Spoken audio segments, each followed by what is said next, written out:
ರೈತರಿಗೆ ಆಘಾತ ಕೊಡುವಂತಹ ಒಂದು ಶಾಕ್ ಸರ್ಕಾರ ಕೊಡ್ತಾ ಇದೆ ಈಗ.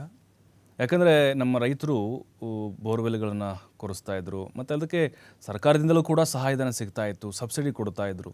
ಈಗ ಪಂಪ್ ಸೆಟ್ಟು ಅದರ ಜೊತೆಗೆ ಟ್ರಾನ್ಸ್ಫಾರ್ಮರ್ ಅಂತ ಕೊಡ್ತಾರಲ್ವ, ಟ್ರಾನ್ಸ್ಫಾರ್ಮರ್ ಅಲ್ಲಿ ರೈತರಿಗೆ ಬಹಳ ಅನುಕೂಲ ಆಗ್ತಾ ಇತ್ತು. ಆದರೆ ಈಗ ಆ ಒಂದು ಮಹತ್ವಾಕಾಂಕ್ಷಿ ರೈತರಿಗೆ ಅನುಕೂಲ ಆಗ್ತಾ ಇದ್ದಂಥ ಯೋಜನೆಯನ್ನೇ ರದ್ದು ಮಾಡ್ತಾ ಇದ್ದಾರೆ. ಅದೇನಂತ ಹೇಳಿದ್ರೆ ನೋಡಿ, ಕೃಷಿ ಕೊಳವೆ ಬಾವಿಗೆ ಯು ಎನ್ ಐ ಸಿ ಅಂತ ಹೇಳಿದ್ರೆ ಅನಧಿಕೃತ ಪಂಪ್ಸೆಟ್ಗಳ ಅಕ್ರಮ ಸಕ್ರಮದ್ದು ಒಂದು ಯೋಜನೆ ಇದು. ಇದನ್ನೀಗ ರದ್ದು ಮಾಡ್ತಾ ಇದ್ದಾರೆ. ಯಾಕಂತ ಹೇಳಿದ್ರೆ ಸ್ವಲ್ಪ ಖರ್ಚು ಜಾಸ್ತಿ ಆಗ್ತಿದೆ ಅಂಥೇಳಿ. ಅಂದರೆ ಟ್ರಾನ್ಸ್ಫಾರ್ಮರ್ ಸಮೇತವಾಗಿ ಉಚಿತವಾಗಿ ಮೂಲಸೌಕರ್ಯವನ್ನು ಕಲ್ಪಿಸುವಂಥ ಒಂದು ಯೋಜನೆ ಸರ್ಕಾರ ಈಗ ಸ್ಥಗಿತಗೊಳಿಸ್ಬಿಟ್ಟಿದೆ ಅಂತೆ. ಕೃಷಿ ಕೊಳವೆ ಬಾವಿಗಳ ವಿದ್ಯುತ್ ಸಂಪರ್ಕದ ಖರ್ಚು ವೆಚ್ಚದ ಭಾರಕ್ಕೆ ರೈತರು ಈಗ ಬಸವಳಿದಿದ್ದಾರೆ.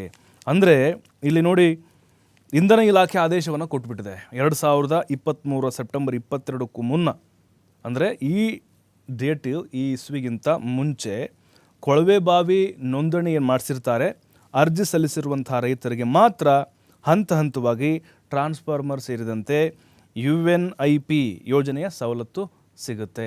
2023 ಸೆಪ್ಟೆಂಬರ್ ಈ ಡೇಟ್ ಇದೆ ಅಲ್ವಾ, 22, ಅದರಿಂದ ಆಚೆಗೆ ಏನು ನೀವು ಅರ್ಜಿ ಹಾಕಿರ್ತೀರಿ ನಿಮಗೆ ಟ್ರಾನ್ಸ್ಫಾರ್ಮರ್ ಸಿಗೋದಿಲ್ಲ.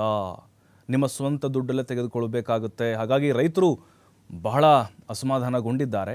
ಯಾಕೆಂದರೆ ಟ್ರಾನ್ಸ್ಫಾರ್ಮರ್ ಖರ್ಚು ನೋಡಿ, ಏನಿಲ್ಲ ಅಂತಂದರೂ 3 ಲಕ್ಷ ರೂಪಾಯಿ ಹೆಚ್ಚಿಗೆ ಇದೆ ಅಂತೆ ಒಂದು ಟ್ರಾನ್ಸ್ಫಾರ್ಮರ್ನ ತೆಗೆದುಕೊಳ್ಬೇಕು ಅಂತ ಹೇಳಿದ್ರೆ. ಹಾಗಾಗಿ ಆರ್ಥಿಕ ನಷ್ಟದ ಕಾರಣವನ್ನು ನೀಡಿ ಸರ್ಕಾರ ಈ ಒಂದು ನಿಯಮವನ್ನು ಈಗ ರದ್ದು ಮಾಡಿದೆ ಅಂತ ಹೇಳ್ತಾ ಇದ್ದಾರೆ. ಬಟ್ ಖಂಡಿತವಾಗಲೂ ಇದು ರೈತರಿಗೆ ಬಹಳ ಬೇಸರದ ಸಂಗತಿ ಅಂದರೆ ತಪ್ಪಾಗಲಿಕ್ಕಿಲ್ಲ.